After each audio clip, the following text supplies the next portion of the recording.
Jeshi la Polisi Kanda Maalum ya Dar es Salaam linapenda pia kutoa taarifa kuwa limemkamata mtu ambaye amefahamika kwa jina la Elia Asule Mbugi maarufu kama Dogo Bata.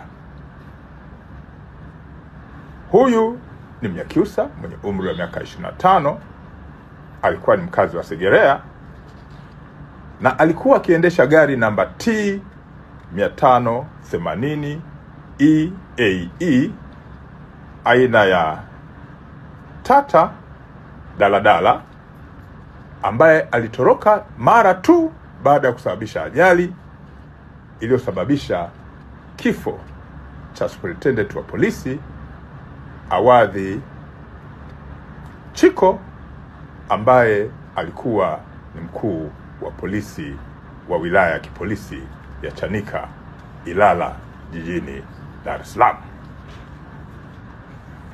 Mtuhumiwa huyu alikamatwa tarehe 27 mwezi huu wa Machi mwaka 2025